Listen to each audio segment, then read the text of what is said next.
ಅಂತ ಹೇಳ್ಬೋದು. ಆಮೇಲೆ ನಾನು ಸ್ವಲ್ಪ ಲ್ಯಾಪ್ಟಾಪಿನ ಬಗ್ಗೆ ಒಂದೆರಡು ಸಂಕ್ಷಿಪ್ತವಾಗಿ ಹೇಳ್ತಾ ಇದ್ದೇನೆ. ಈ ನಮ್ಮ ಶಾಲೆಗೆ ಈ ಒಂದು ಚಿಕ್ಕ ಲ್ಯಾಪ್ಟಾಪ್ ಅನ್ನ ಕೊಡುಗೆಯಾಗಿ ನೀಡುವ ಅವಕಾಶ ನನಗೆ ದೊರಕಿದ್ದು ನನ್ನ ಪುಣ್ಯ ಅಂತಾನೆ ಹೇಳ್ಬೋದು. ಯಾಕೆಂತಂದ್ರೆ ನಾನೇ ಹೇಳ್ತಾ ಇದ್ದೆ ಪ್ರೊಜೆಕ್ಟರ್ ಬೇಕು ನಮ್ಮ ಶಾಲೆಗೆ, ಲ್ಯಾಪ್ಟಾಪ್ ಬೇಕು ಅಂತ. ಅದನ್ನೇ ನಾನು ಒಂದು ಕೊಡಿಸುವುದರ ಮೂಲಕ ಅದು ನನಗೆ ಅವಕಾಶ ಸಿಕ್ಕಿದೆ ಅಂತ ಹೇಳಿ ನಾನು ಹೆಮ್ಮೆಯಿಂದ ಹೇಳ್ತೇನೆ. ಇದು ಲ್ಯಾಪ್ಟಾಪ್ ಯಾಕೆ ಉಪಯೋಗ ಅಂತಂದ್ರೆ ನೋಡ್ರಿ, ನೀವು ಈಗ ಕೇವಲ ನಾವು ಬೋರ್ಡಿನಲ್ಲಿ ಬರೆದ್ರೆ ನಿಮಗೆ ಪಾಠವ ಇಫೆಕ್ಟ್ ಪರಿಣಾಮ ಆಗ್ತಾ ಇರಲಿಲ್ಲ. ಈಗ ಸ್ಮಾರ್ಟ್ ಕ್ಲಾಸ್ ನಿಂದ ಏನಾಗ್ತದೆ, ಇದು ಶಿಕ್ಷಣ ಮತ್ತು ತಂತ್ರಜ್ಞಾನ. ಈಗ ನೋಡ್ರಿ ಎಐ ಬಂದದೆ. ಆ ತಂತ್ರಜ್ಞಾನ ನಿಮಗೀಗ ಮುಂದಿನ ದಿನಮಾನಗಳಲ್ಲಿ ಸರ್ಕಾರದವರು ಒದಗಿಸಿಕೊಡ್ತಾ ಇದ್ದಾರೆ. ಈ ಎರಡು ಸಾಕ್ತಾರೆ, ಶಿಕ್ಷಣ ಮತ್ತು ತಂತ್ರಜ್ಞಾನ ಏಕಕಾಲದಲ್ಲಿ ಹೋಗ್ತೈತಿ.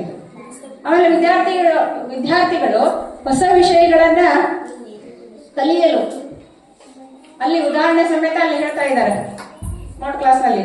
ಮತ್ತೆ ಜ್ಞಾನವನ್ನ ವಿಸ್ತರಿಸಿಕೊಳ್ಳಲು ತಂತ್ರಜ್ಞಾನವು ಬಹಳ ಸಹಾಯ ಮಾಡುತ್ತದೆ ಅಂತ ಹೇಳ್ಬೋದು. ಈ ಲ್ಯಾಪ್ಟಾಪ್ ವಿದ್ಯಾರ್ಥಿಗಳ ಕಲಿಕೆಗೆ, ಶಿಕ್ಷಕರ ಬೋಧನೆಗೆ ಹಾಗೂ ಶಾಲೆಯ ವಿವಿಧ ಚಟುವಟಿಕೆಗಳಿಗೆ ನೋಡಿ ಎಲ್ಲರಿಗೂ ಉಪಯೋಗ.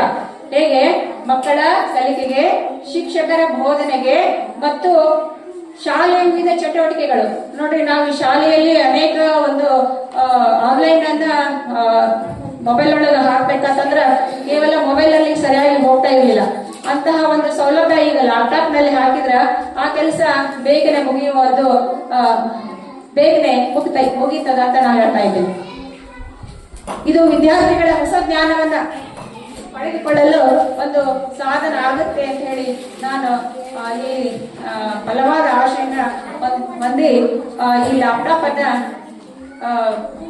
ಇದರ ಸದುಪಯೋಗ ಎಲ್ಲ ಶಿಕ್ಷಕರು ಮತ್ತು ಮಕ್ಕಳು ಉಪಯೋಗಿಸಿಕೊಳ್ತೀರಿ ಅಂತ ಹೇಳಿ ನಾನು ಬಲವಾದ ಆಶೆ, ಬಲವಾದ ನಂಬಿಕೆ, ಬಲವಾದ ಆತ್ಮವಿಶ್ವಾಸವನ್ನ ನಾನು ಹೊಂದಿದ್ದೇನೆ. ಇನ್ನಷ್ಟು ಈಗ ಹೀಗೆ ಜ್ಞಾನವೆಂಬ ದೀಪ ಬೆಳಗಿದರೆ ಭವಿಷ್ಯವೆಂಬ ದಾರಿ ಬೆಳಗುತ್ತದೆ ಅಂತ ಹೇಳ್ತೀನಿ.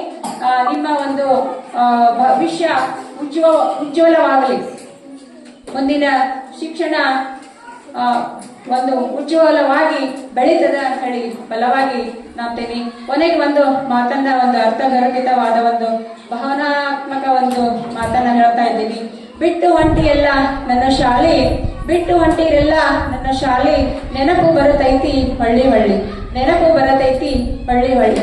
ಅಂದ್ರೆ ಈ ಮಾತು ನನಗೂ ಅನ್ವಯಿಸ್ತದೆ. ಯಾಕಂತಂದ್ರೆ ನಿಮ್ಮ ಜೊತೆಗೆ ನಾನು ಹೊರಗೆ ಬರ್ತಾ ಇದ್ದೇನೆ. ಅದಕ್ಕಾಗಿ ಈ ಮಾತನ್ನ ನಾವು ಹೇಳುವುದು ಸುಲಭ, ಆದ್ರೆ ಅರಗಿಸಿಕೊಳ್ಳುವುದು ಬಹಳ ಕಷ್ಟ.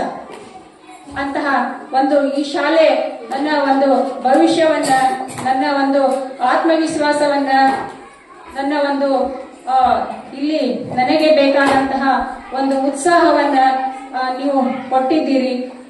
ನಿಮಗೆ ಎಲ್ಲರಿಗೂ ಒಬ್ರು ಇಬ್ರು 30 ಜನ ಮಕ್ಕಳಿದ್ರೆ ನನಗೆ ಈಗ ಒಂದು 100ಕ್ಕೂ ಹೆಚ್ಚು ಮಕ್ಕಳು ನನ್ನ ಕೈಯಲ್ಲಿದ್ದಾರೆ, ನನ್ನ ಕೈಯಲ್ಲಿ ಬೆಳೆದಾರ ಅಂತ ನಾನು ಹೆಮ್ಮೆಯಿಂದ ಹೇಳ್ತೀನಿ ಅಂತ ಹೇಳಿ, ನಿಮ್ಮ ಒಂದು 7ನೇ ತರಗತಿಯ ಮಕ್ಕಳ ಭವಿಷ್ಯ ಉಜ್ವಲವಾಗಲಿ, ಪ್ರತಿಭೆ ಹೊರಗೆ ಬರಲಿ, ನಮ್ಮ ಶಾಲೆಗೆ ನೀವು ಹೆಸರು ತರಲಿ ಅಂತ ನಾನು ಈ ಮೂಲಕ ಕೇಳಿಕೊಂಡು ನನ್ನ ಮಾತಿಗೆ ವಿರಾಮವನ್ನು. ಜೈ ಹಿಂದ್.